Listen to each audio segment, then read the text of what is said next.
Hey, thanks for tuning into the show. But before we get started, I wanted to give you all the opportunity to hop in our group at facebook.com/group/nonprofit architect.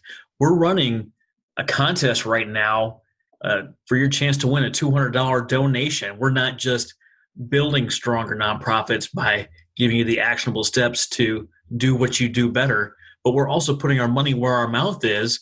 And if you sign up for the contest, and the rules are in the group, that you will get the chance to win a $200 donation and have a direct, real-world, real-time impact to your mission. If you're struggling with fundraising, if you're unsure of how to handle a board, if you're not sure where to go and what your next steps are because you have this endless list of things to do, you can also sign up for the Nonprofit Architect Alliance Mastermind Group. Real easy, real low barrier of entry at $50 a month to get in with other leaders like yourself that find themselves stuck. Help let other people in the group solve your problems. If you're doing this thing as a solo shop or without a lot of support from your board, it's hard to know who to go talk to. It's hard to know what to do next. And if you're doing this alone, chances are you're not going to get very far. If you want to go fast, go alone. If you want to go far, go as a group. So also in the group, sign up for the Nonprofit Architect Alliance Mastermind Group and let the experts help build your stronger nonprofit each and every month. Now let's go to the interview.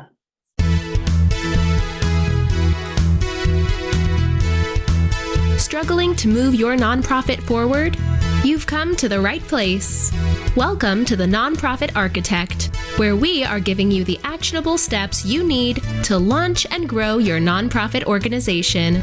Now, here's your host, Travis Johnson.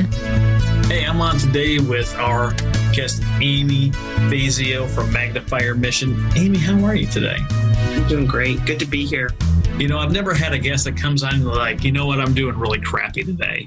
Thanks for bringing it up. Like I've never had that. Maybe I'll have to coach someone into saying that their day is going poorly before we start. I'll give you this. It's been a tough week. It's been a tough week, I think, for nonprofit leaders and for people on the front lines of helping communities. It's rocky out there. So I'll give it, with all the turmoil and stress in the country, I think our nonprofit leaders could relate to that.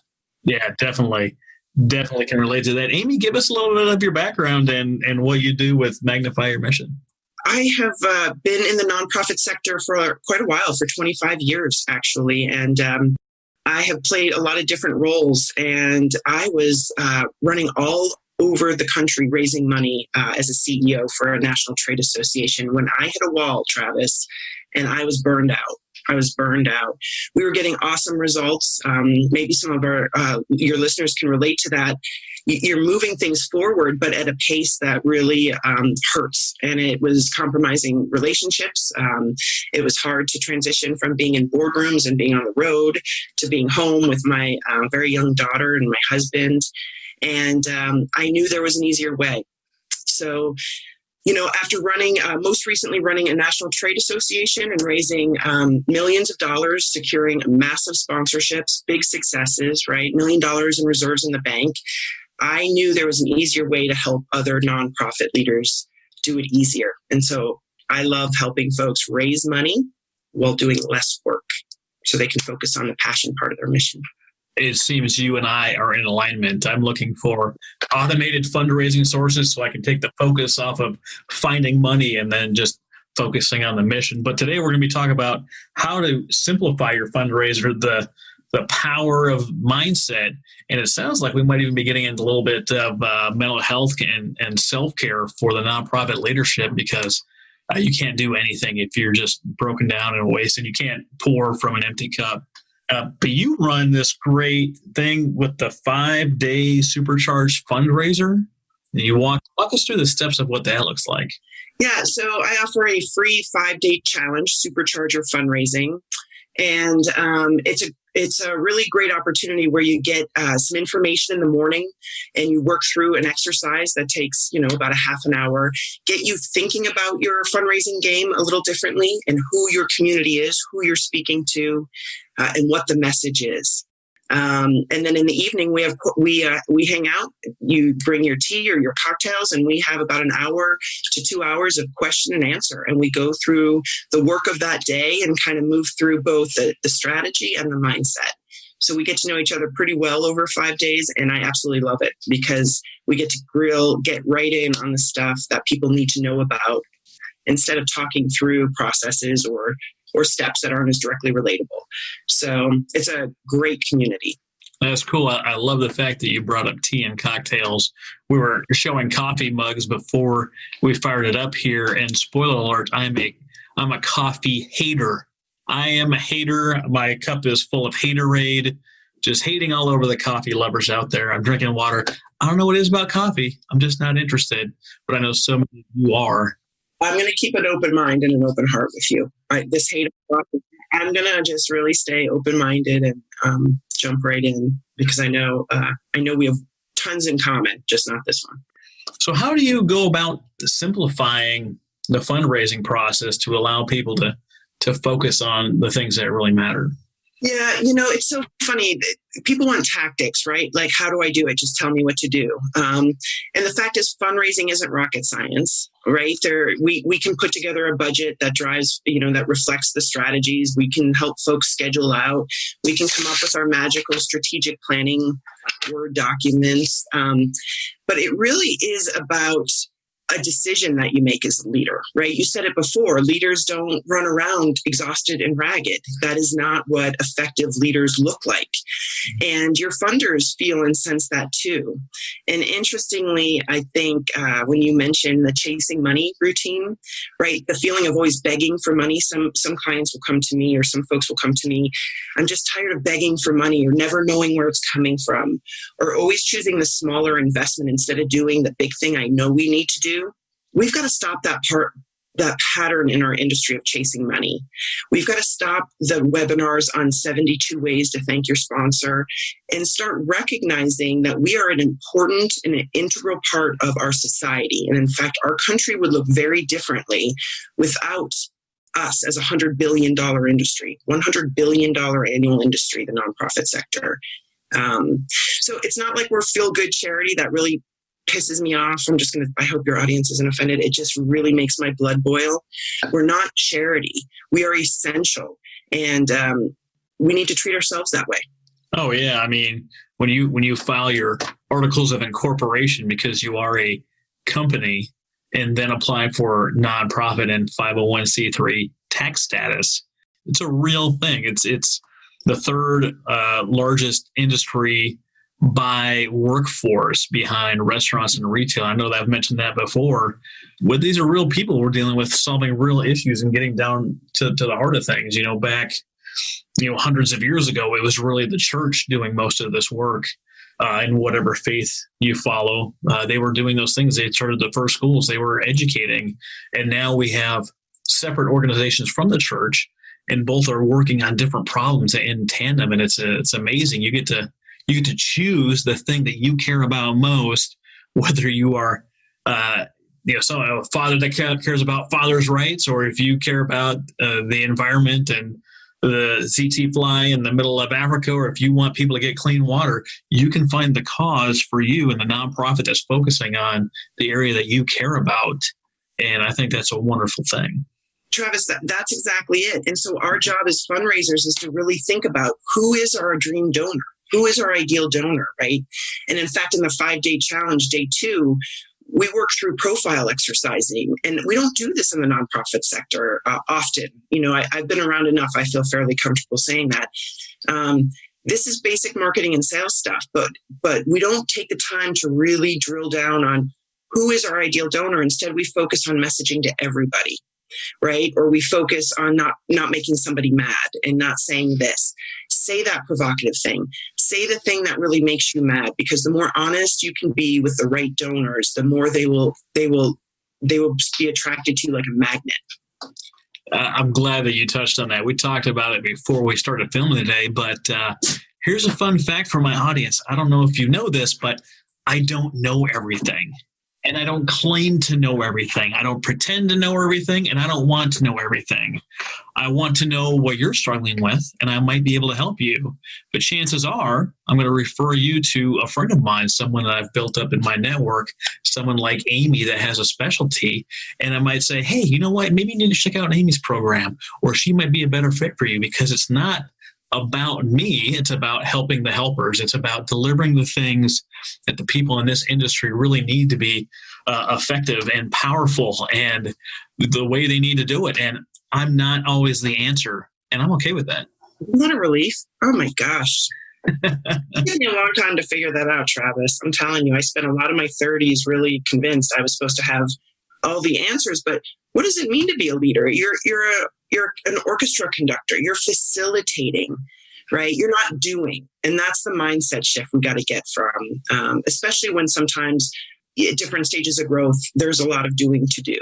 Yeah, I have a great example here. A few weeks ago, by the time this is released, third week in September, check out my interview with Stephen Kuhn. This guy is a phenomenal businessman. He talks about how to turn your website into an active employee, and he talks about what he does and the quality of life enterprises.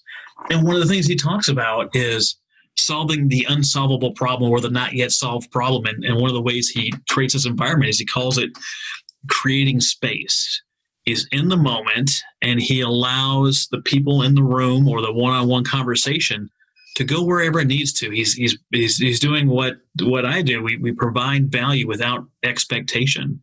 And the only way we're going to solve some of these unsolvable problems or get to these places we've never been to before is not by having all the answers, because they're not solved yet. And you can't be a leader with all the answers. Then what the heck do you need a workforce for? Just to do it worse than you can already do it, and berate them and belittle them and treat them like garbage? Like, that's not leadership. That's not how that works. And that's not how we get to that next level or that new place. Like the leadership 101 that you learn in the military, like, are they trained to do what they do? Do they have, my confidence and trust? Have I told them what to do, and then let them go do it? Have I told them what to do? Yeah, what to do. Yeah, that's a good breakdown. Those four. I just read Jim Mattis's Call Sign Chaos, and he's like, what do I know? Who needs to know? And have I told them? There's nothing more simple in communication than what do I know? Who needs to know? And have I told them? So in the simplifying your fundraising model, that's just it. Our job is to put out really interesting content that builds that trust and authority, but then make it so easy for people to get involved. I think nonprofits, we get so busy and overwhelmed with so many different initiatives and busyness because we think it's the path to raise more money. But the fact is, we need to slow down and make those entry points easy for folks to engage. It can't just be the annual gala, right? Or the once a year volunteer Christmas thing. It's got to be a really orchestrated, intentional system of moving people into the system, joining committees, joining the board, volunteering, donation clubs, monthly donor programs where they feel part of a community, something that you spend a lot of time talking about. That's about building community, and we are community builders, right? We're not fundraisers. Have you invited the community in to be a part of what you're doing? Have you heard from your community? Does your board and your board and your staff reflect what your community looks like? Not just, different colors of people on a page, different education levels. Do you have people on your staff that are experts in business, experts in volunteer work, experts in the thing that you are focusing on? Do you have someone, if you're serving the homeless community, do you have someone in your organization that used to be homeless?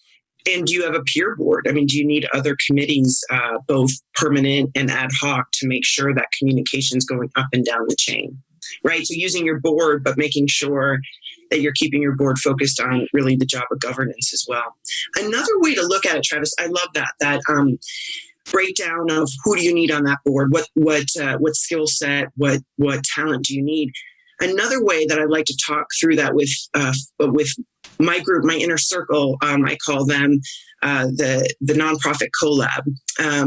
We talk through what type of thinkers do you need on your board, right? So in addition to skill set, if you look at the governance as leadership model, you have the fiduciary thought process folks that are really great at drilling down on the numbers, the accountability, the compliance, the checklists. You've got your strategic thinkers that are the get it done, the goal setters. I can hang in this space a lot. Give me a goal, I'll get there kind of thing. Just make sure it's the right goal, right? That's the thing about that one. And then the generative thinkers, right? The people that are thinking 3 years, 5 years. Wouldn't it be ridiculous if we took this behavioral health organization and made it into an alternative health treatment facility? The stuff that nobody wants to, ready to hear yet, but keeps the conversation a little ahead of where we are today, so that the board isn't doing today's work. They're really doing the important work of thinking into the future, knowing the landscape so we can orchestrate our way through it. Yeah. And if you're a veteran or military member listening to this, it lines up a lot with military doctrine. We have the strategic level of planning. We have operational level planning, which is more theater based. And we have the tactical level planning, the small unit, the single boat, not the carrier strike group, but just the single ship and what they're carrying out. And it all lines up. This lines up with the military. This lines up with nonprofit work. This lines up with the private sector. You have to have those different levels of vision and different levels of processes. And I'm not talking about just being busy or the addiction to busyness, as Amy said before we started this thing. Just paddling really hard doesn't get you to your destination if you're not going down the right river. It doesn't make you more noble. It doesn't make you, more valuable than the next person because you're working triple time. That's not the race, There's no medal. There's no award show for martyrdom in the nonprofit world. If you come through it, your nonprofit journey, and you've lost your family and your home, or you have, wherever you end up at the end of the journey, there's not some special prize. No. In fact, I like to get real honest with folks. You mentioned getting your tax status. I'll often say, listen, this is a tax code, not a religion. You're still running a business, right? And the accountability is actually more important for you than it is for the private sector, I would argue. And that's some of the pressure we feel as nonprofit leaders. It's one thing to say that. It's another thing to know that you need that. If you are a new nonprofit and you're not really business minded, go to a chamber of commerce, find some people that are business minded, entrepreneurial minded, get them on board with what you're doing. Find a place for them to come in and give their interjection and their thoughts of what this looks like to really run a business. It's okay, like I mentioned earlier, to not have all the answers. But that doesn't mean you should ignore that part of your organization.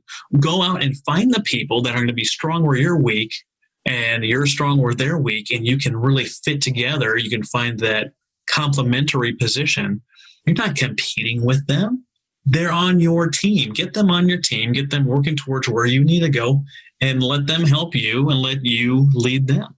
Yeah, leadership really means you know how to ask for help. You're absolutely right about that. I do. When we talk about the breakdown of boards, I'm doing a series of board trainings right now for the library system in Pittsburgh, Pennsylvania, Allegheny County, Pennsylvania. And we're training something like 40 libraries, board training. And my dream, a future program process is really connecting entrepreneurs to nonprofit boards. I know we need all these demographics, but I think, and I've written some blog about this, that it's we need more of an entrepreneurial mindset. And if I had to pick any persona for most boards, it would be to bring on some entrepreneurs. You just don't want to get them to the point of exhaustion, because it can be really frustrating sitting on. I am a board member. In fact, I'm an elected board member for my local school district. And the reason your board isn't engaging, right? Because that's such a common question, is my board needs to do more to raise money. And everybody who hires me, make sure you say that that's their job to raise money. It's always a bullet point of something they want me to drill down. And then they get a little nervous when I say, listen, your board is going to donate something like maybe a total of $1,000 or maybe a total of $25,000, somewhere in there, depending on who you are. That's still not enough to save the day, folks. It's not enough, right? So it's not enough that they just give. And that is part of it. but it's that they create a culture where they want to give. Because it's only when they want to give can we really go out to the community and start to attract other people who want to hear our story and want to give. And that's when it gets fun, right? Because we don't have to hide. We don't have to wear a mask. We can go out and really tell the whole stinking story, right? We don't know the results we're getting. We don't have good metrics to measure the outcomes. That's why we need this $50,000 grant, so we can put in a system where we can prove what we know to be true. That's a powerful ask. If you're having problems with your board engaging with you at the bare minimum financially, you have to figure out what the barrier is. Do they not really believe in the mission? Are your programs not really delivering what you say they're going to deliver, so they don't believe in it? How can you get those things to line up and marry up? Because they wanted to be here. It's not just a bullet on a resume. They signed up, they said yes for some reason. And like me as a leader, I understand that the mission's going to get done. I know the mission's going to get done. The people have the training, the qualifications, the drive, the whatever you need. Like, they're going to get the mission done. My job as a leader at my mid-tier management job, is to ensure that I'm helping them reach their goals, whether that's personally, professionally, whatever it may be. Because if I invest in them, I know they're going to go out and do all the much more, reach their potential in whatever aspect. There's a lot of people that talk about how you should exit the military. Should you talk to a bunch of people? Should you let your leadership know you're going to get out in case you change your mind and now they've decided that you're off in this corner over here and they don't want to help you anymore? I don't believe that. I'm not a believer in that system, because everyone gets out at some point. And the same in nonprofit work. You have people that are there in your organization for all sorts of different reasons. There's people that need community service hours and are there because a judge ordered them to. You have people in there that volunteer and they love the mission. They couldn't imagine doing anything else. There's people there that need to get intern hours for a specific thing for their future career goals. And they're going to be there for a short time. There's people there that want to get the resume bullet, but the resume bullet doesn't mean anything if they don't do anything with it. If you look at presidential elections from years past, this person has been in this position, in this position, in this position. Super. What did they do for us while in those positions? Oh, we really can't answer that. Well, then it doesn't matter that they held this title, that title, or the other title. If I start a company today and I file myself as the CEO, that doesn't mean I've done anything with it. That just means I started a company today and I call myself a CEO. It doesn't necessarily mean anything. Figure out what it is that your board is there for. Figure out what your volunteers are there for. Figure out what your staff is there for and help them get to the places they want to be. And you're going to have buy-in, you're going to have engagement, and people are going to love being there. I love that. I would add donors to that list as well. And I think that's where you were going, is know why your donors are giving. It's not because of a sad story. It's not because your roof broke. It's not because you need the money really bad right now. It's not because of that stuff. It's not even because you want to launch the new scholarship or the new program. It's because they want to fix inequity in education. They want to end veteran suicide. They want to end homelessness in their community. Make no mistake, they are choosing your organization because they care about something bigger. And that's what makes them a dream donor. That's what makes them a dream community member of your community, whatever that means for you. So let's talk about how to do less and how to do it well, and why that's better than doing more, but doing that stuff averagely. So sometimes I'll start with organizations, and it really comes down to messaging and really being clear on what your vision and mission is and what your services are. I mean, really what your services are. And often when I work with boards, it's not uncommon. In fact, I would probably say it is likely they don't have a very full understanding and could articulate it quickly what it is we do. That comes from a lot of reasons, right? Often it starts from your financials are a mess, right? And you know it because you don't even understand what the hell you're looking at. Or your monthly billing cycle is awful because stuff isn't organized well. And why does that matter? Because I am not a finance person, but I've fallen in love with financial reports, right? Is because it reveals the clarity of your thinking, right? Just like your core messaging, your power statement, it reveals how clear you are. That's when people start to have confidence in your ability to get something done. Your track record gives people confidence And your job is to help them get to know you and your organization over time, not in one appeal letter, not in one social media post, but a consistent effort to connect with folks. That's really important.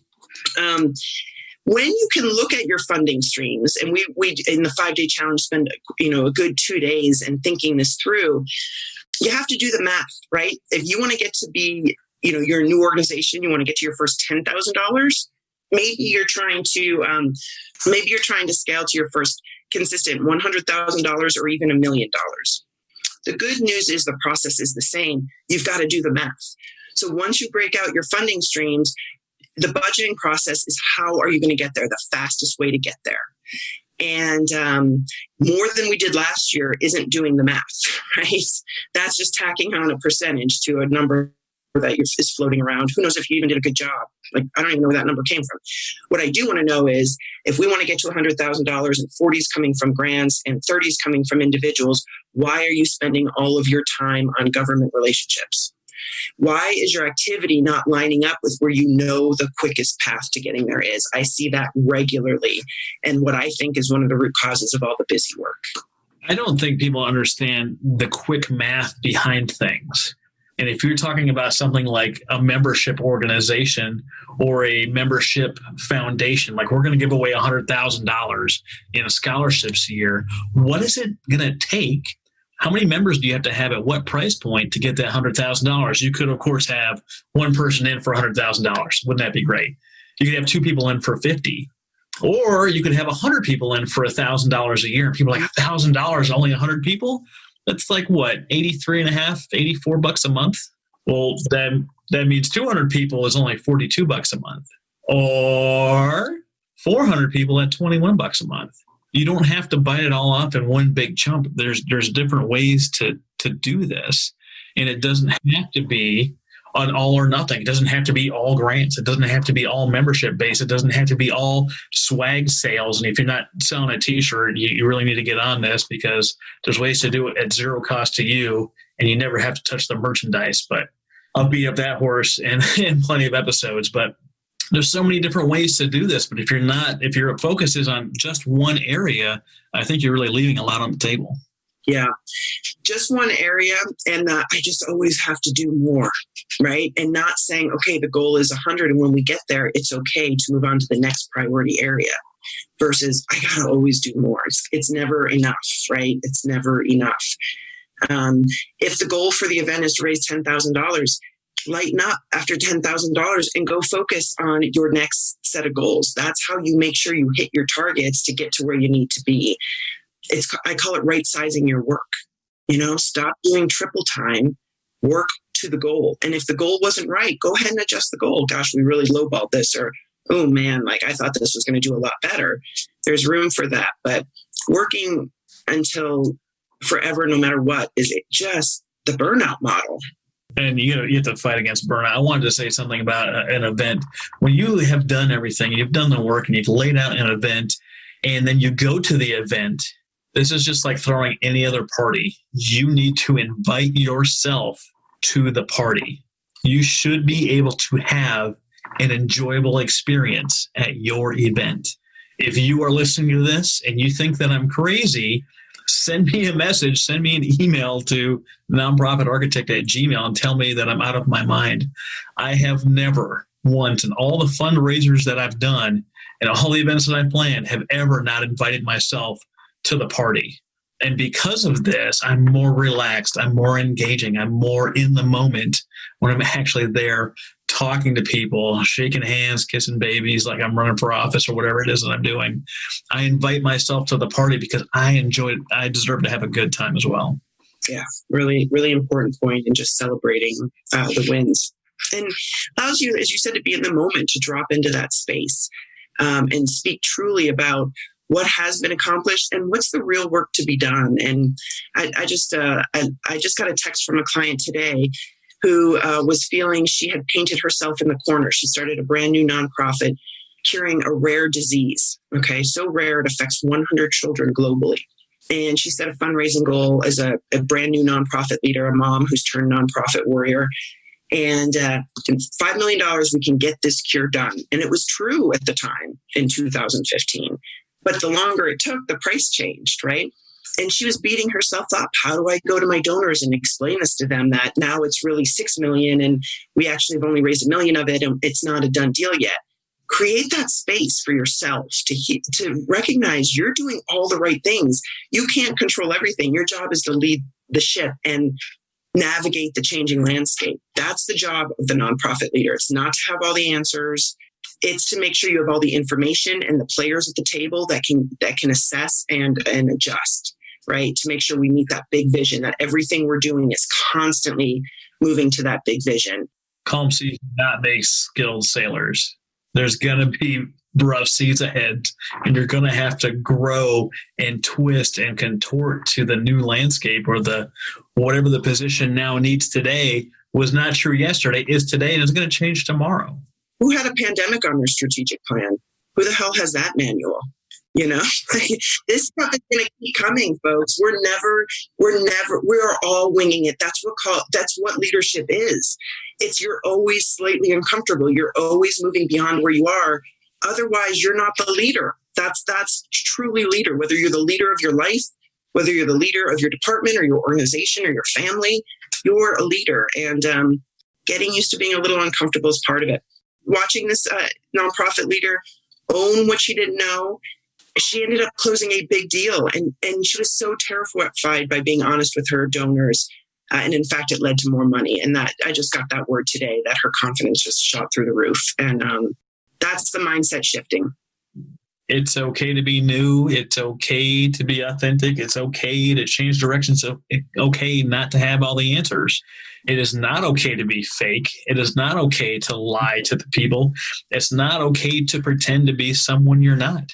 It's okay to go up there and be like, you know what? I had a speech and I don't think I can deliver it the way I had it written. I talked to someone before the event started and I need to rewrite the whole thing. And I'm going to do it on the fly. I said this yesterday and it was a true, every day for 10 years before it happened, but yesterday it changed. And I thought our teacher retirement fund was secure in what we had it in, but it turned out it was in a Bernie Madoff pyramid scheme, and none of the money is there and it's all gone. Now we had to do something different moving forward. Hey, I know we were going to have that big gala, that big event in person, and now COVID hit, and my state is currently closed down. I don't expect you guys to show up, so we're going to switch to online. And because it's online, now people from all over the world can come and participate, where before it was only people in my local area. Travis, I'm seeing folks make more money this year, not less. Because what I thought, is that true for your community as well? Absolutely. The ones, there's a divide. If you have decided that you can't ask people for money because of COVID, like all of a sudden COVID happened and your mission up and vanished like a fart in the wind, your organization is dying or dead and you're going to shut your doors. Those that have continued to ask and to push and strive for more, they may have lost the 200 or 500 and below donations, but they're gaining $1,000, $10,000, $100,000 donations because people in that space understand that the mission doesn't go away just because there's problems.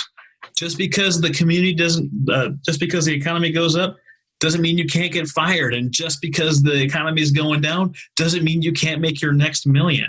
Those have nothing to do with what you're doing in your organization. You have the choice and the opportunity to continue to lead and continue to fundraise, do it gracefully, but continue to press on.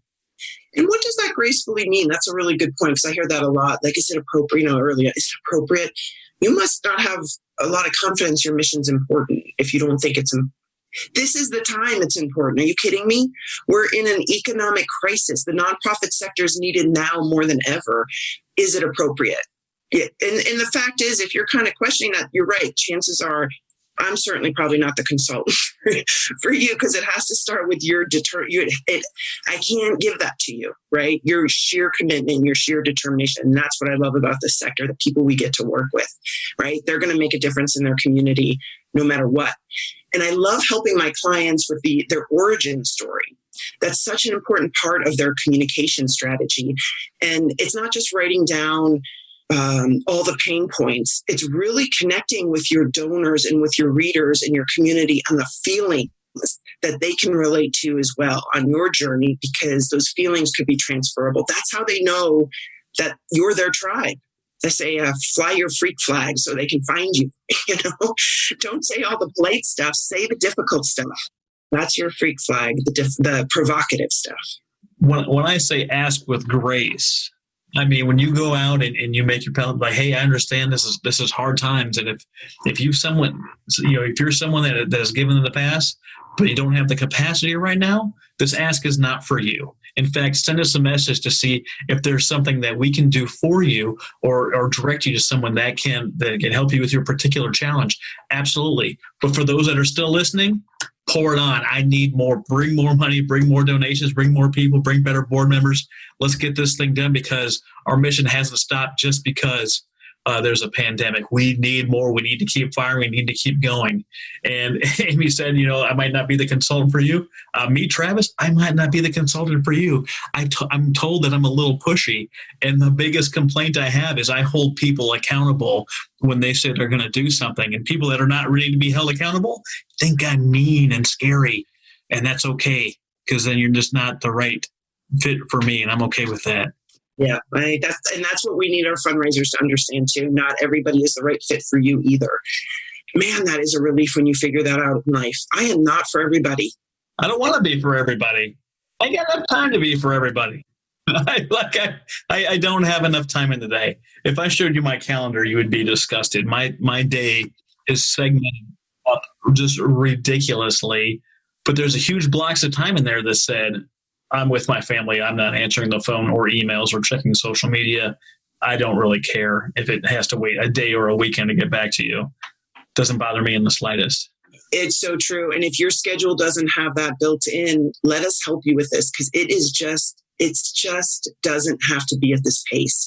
We need you for the long haul, right? We need these leaders for the long haul. And that's why just radical self-care, radical self-love is so important to me as part of the community of nonprofit leaders I work with. That's an important part of our culture. It's long term. Your friend that's solving a disease for 100 people might be solved in 10 years. I don't know that homelessness will be solved in 10 years. I don't know that world hunger is going to be solved in 10 years. I don't know if pick your poison, pick whatever topic that is that you're dealing with. There's always going to be families that are breaking up. There's always going to be kids like myself that were in need of foster care and people that had to bring me into their home and help take care of me. There's always going to be that need at some level. Your mission is long-term. You've decided to take the leap into this arena, and we need you for the long term. That means that you should end up paying yourself. Huge fan of that. Because if you're trying to work a full-time job and have a family and do this on the side, something's going to give, and it's probably going to be your mission. You have to take care of you as a person, your mental health. You should spend time meditating or with the Lord. You should spend time eating right. You should spend time exercising and sweating. You should spend time in peace or meditation. You should get good quality sleep so you don't need that magic bean water or coffee that Amy was drinking earlier. Back off the coffee, Travis. Back off the coffee. But take care of yourself. I mentioned it earlier. You can't pour for an empty cup. There's no gas left in the tank. That means you're not doing the things you need to do for your nonprofit, for your mission. You're not doing the things you need to do for your family and running your household. You might not be able to do the things you need to do for your second or third job, depending on where you're at in life. Take care of you. It's really important. And you mentioned the concept of creating space. Right. So my passion in helping simplify the fundraising is to take the drama out of it. We got to get to 50,000. We don't have to go from 0 to 500. We need to get to 50 first, or we need to get, and then right size the work and allow for that space, because it's in that space, that time with your family, that exercise, where you go from the feminine energy of sort of slicing through and knowing the work you have to do, right? The simplifying the process, to then bringing in the creation, right? The space allows you to come up with solutions and opportunities and questions you can be offering and asking your community that really will generate the right next idea, instead of you kind of doing through it. You're having the faith to create that space and trust that you're going to have the answers. You're going to know what to do next, but not if you're all loud and noisy in your head. That space is going to allow for a meeting to happen, and your first-time volunteer who, by the way, is an expert in the field you're dealing with, and you just didn't know it, that space is going to allow that person that's there for the first time to speak up and have a voice in the room that needs to hear it, because you are the ones taking the action and tackling that problem. But that doesn't happen if you don't have the space for that person to speak up. If you're listening to this right now and you haven't reached out to Amy and you haven't reached out to me and you're struggling, you're doing it wrong. These are out here, right? This is free content. These are great conversations we have. I love talking to Amy today, and I can't wait to talk to her again. But if you were just listening, if you were just taking and downloading information and you're still struggling, you're still frustrated, you're still worn out, and and you haven't reached out to us, you're doing it wrong. You're setting yourself up for a hard fall, and we don't want that for you. We want you to be able to get clear, to get the space you need, to get the funding you need. Make it easy so you can focus on the thing that you really care about. But it doesn't happen with just knowledge. I watched G.I. Joe growing up. That's only half the battle. The other half is action. You have to do the thing that you need to do, whether it's following the steps that we laid out or contacting us directly to make sure you can get in on the ground floor and get moving forward. Now, Amy, you mentioned your group, your collab. Is that right? That's right. Yeah.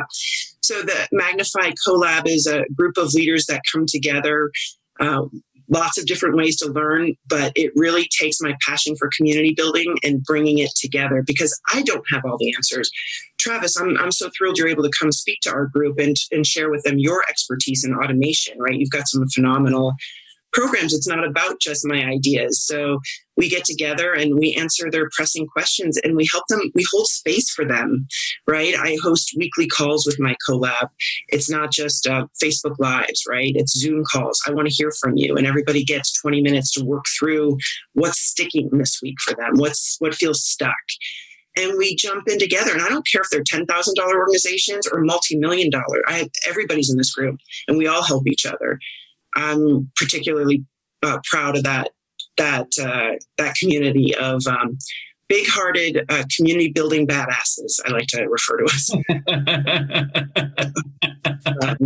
Great group, and it's an easy way for me to make it accessible for folks. I know that's important for your mission too, is make it a reasonable way for people to get the support they need.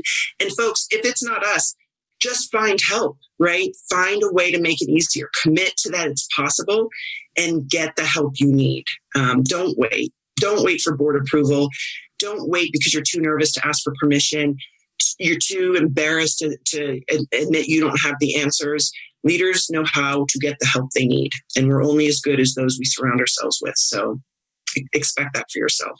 Yeah, and if you don't like Amy's Magnify Your Mission collab, it's okay. You can come over to the Nonprofit Architect and join our mastermind group and do the same thing with a different group of people. I don't know if I use quite the language that Amy's had today, even though I am a sailor. But come on in, learn from your peers, listen to people that have done it before. You're going to have answers for them on certain areas. They're going to have answers for you. And when we don't have the answers, like Amy, I bring in experts to come teach you the things that they are experts at, and then we can learn as a group. So, Amy, thank you so much for being on the show today. Where is the best place for people to find you? Yeah, thanks. AmyFazio.com is my website, and the best place really to get up-to-date content and a sense of resources that I share with my community, Amy Fazio on Facebook. Thanks so much, Amy. So fun. Thank you, Travis.